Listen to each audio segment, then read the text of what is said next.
Number 15. Life for the impoverished in Tajikistan. In many rural areas of Tajikistan, life is not only difficult but also depends heavily on each family's ability to adapt on their own. Unstable job markets force a large percentage of men to leave their hometowns for migrant labor, mostly heading to Rusiato, send money back home to support their families. This leaves the pace of life in the villages slow and short-handed, as those who stay behind have to shoulder the bulk of the daily chores to keep life going. Given the high-altitude terrain and harsh climate, every single activity from farming and raising livestock to basic daily chores requires much more physical effort than usual. In these circumstances, community bonding becomes the most vital natural support system. Neighbors constantly help each other out during harvest season, share the workload when hands are short, and push through tough times together. Even though living conditions are far from affluent, locals sustain their lives by relying on remittance money from abroad, community support, and frugal living habits. It's not just plain poverty. It's a resilient way of surviving in a highly limited environment. Number 14. A truly unique traditional music scene. There are melodies in Tajikistan that have been around for hundreds of years, surviving wars, fallen empires, and the relentless march of time. First up is shashmakal, an ancient style of court music that has passed down through centuries. During festivals and major celebrations, the deep, resonant melodies of string instruments and traditional drums fill the air, instantly transporting listeners back to the golden age of ancient Central Asian kingdoms. But even more mesmerizing is the Mado music of the Pamiri people. This isn't just music, it's a form of prayer. In the quiet of high mountain villages, the sounds of the rubab, gajak, and daf drum blend with spiritual vocals, creating an atmosphere that feels deeply mystical and sacred. Number 13. Bride kidnapping. A controversial custom. In the past, a custom known as bride kidnapping existed in certain parts of Central Asia, where some young women were brought to the groom's family home to force or pressure them into marriage. An important point to note: this is not an official law in Tajikistan, nor is it a practice that is widely accepted across society. It mostly occurred in the past and has persisted only in isolated pockets within certain traditional communities. In modern society, especially in urban areas, this behavior is viewed as a violation of personal freedom. Laws have been tightened across many Central Asian countries, alongside public awareness campaigns aimed at reducing and completely eliminating it. Thanks to education and social change, today's younger generation increasingly chooses marriage based on mutual consent rather than traditional forms of coercion. Number 12. The land of insanely cheap and delicious eats. No foodie can deny that Tajikistan's local fast food is both incredibly cheap and absolutely delicious. Golden, piping hot samsa, fresh out of the oven, will only set you back about 30 to 70 cents. It features a flaky, crispy pastry crust packed with minced mutton and onions. One bite releases the sweet juices of the meat combined with that rich, savory fat signature to Central Asian cuisine. For just $0.50 to $1, you can grab a loaf of non-traditional local flatbread. It has a slightly crispy crust, a dense interior, and a wonderful wood-fired aroma. Tajiks are also incredibly proud of oshi palav, a signature pilaf dish loaded with mutton, carrots, and onions cooked in massive cast-iron cauldrons. The rice absorbs all the rich meat flavors, making it savory and extremely filling. A massive, hearty portion usually costs only $2 to $3. That being said, not every dish is an easy sell for Western travelers. Many people take one look at kalapocha and want to run the other way. This is a soup made from a whole sheep's head, where you can often clearly see the eyes, teeth, and skull sitting right there in your bowl. And then there's karudried sheep's milk cheese balls that are literally as hard as pebbles. They are intensely salty, carry a very heavy fermented dairy smell, and usually make many travelers wince on the very first bite. Number 11. The country with a law banning people from showing off. It sounds hard to believe, but Tajikistan actually had to pass a law to stop its citizens from overspending. The reason behind it is mind-blowing. Too many families were falling into deep debt, or even going bankrupt, just because they were trying to throw massive celebrations to save face in front of their neighbors and relatives. In Tajikistan, weddings used to last for days, host hundreds of guests, and cost as much as several years of a family's income. Plenty of people had to take out loans, sell off assets, or carry debt for years just to throw one grand event. Because of this, the government stepped in and rolled out a series of anti-waste regulations. birthdays should only be celebrated within the immediate family. Weddings face strict limits on the number of guests, the duration of the event, and even the number of cars allowed in the bridal procession. Even expensive funeral rituals and hired professional mourners have been banned. People have actually been fined just for throwing a birthday party that was too big, or for posting photos of a non-compliant party on social media. Number 10.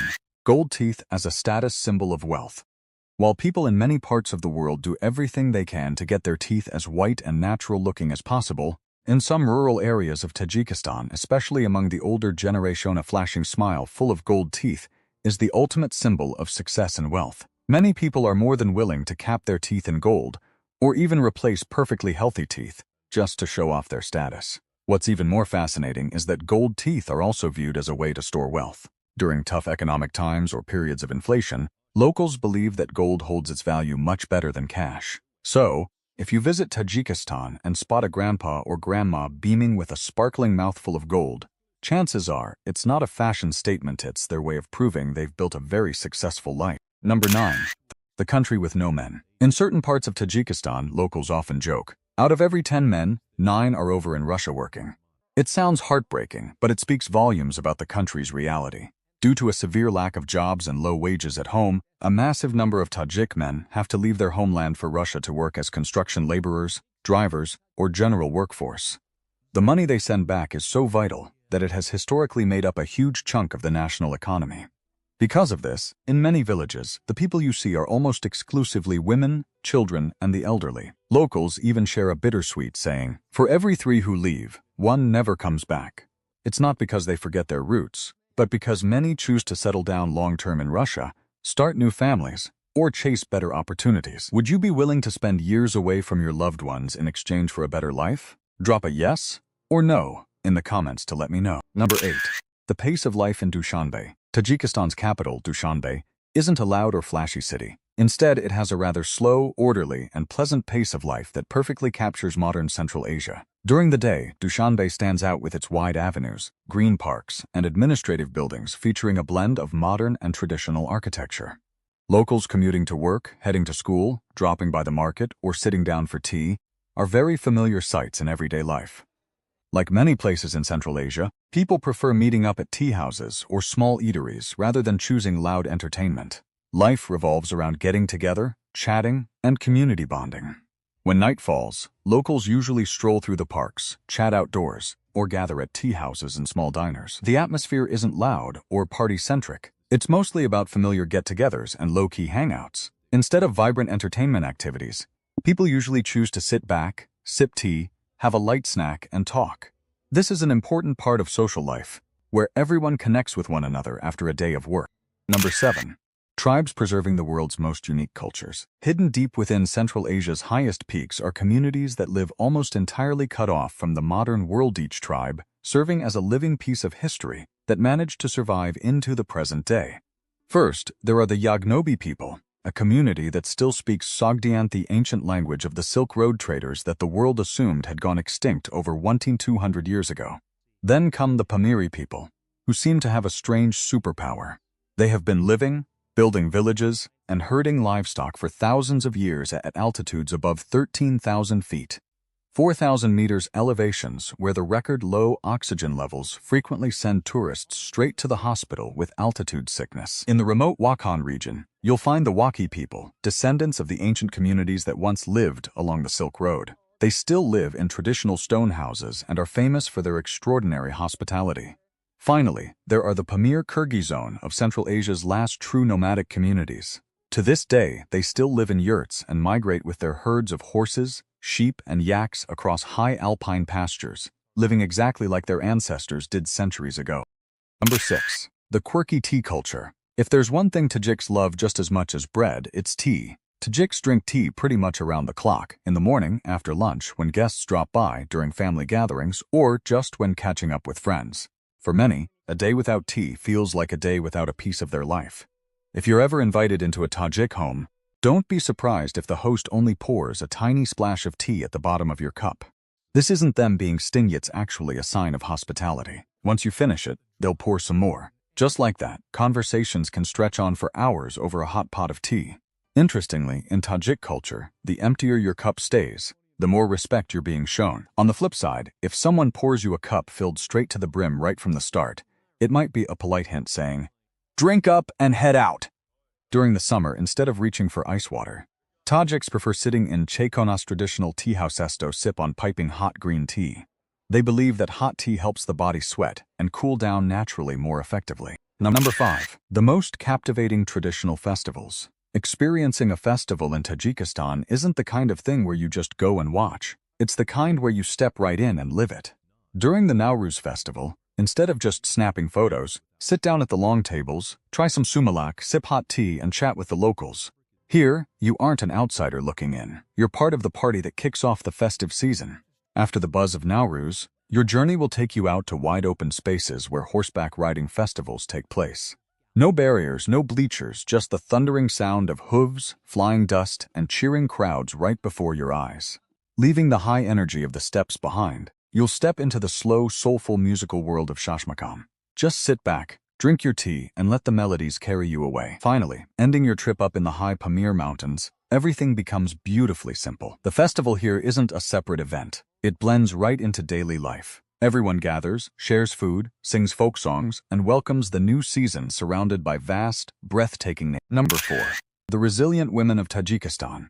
In major cities and many rural areas alike, Tajik women today are heavily involved in the workforce, playing a vital role in keeping the economy moving. That being said, in some of the more struggling regions, you might be shocked to see women doing very heavy, intense manual labor right on the streets or out in the fields, all while managing their households. This contrast creates a very unique picture.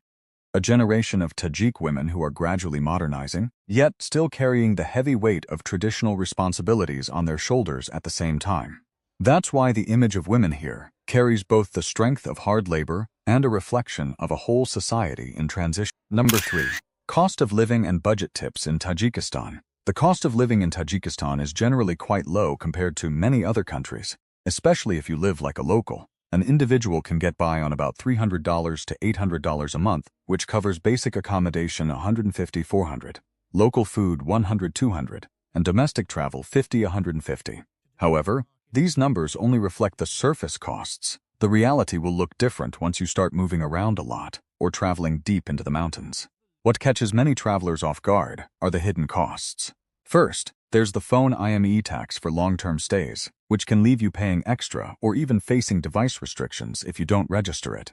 Second is the cost of traveling the Pamir Highway, where hiring a 4WD vehicle with a driver is pretty much mandatory due to the incredibly rugged terrain, costing around $110 a day. Third is the OVIR temporary registration fee, a mandatory procedure if you stay longer than 10 days. Forgetting this can lead to fines or complications when exiting the country.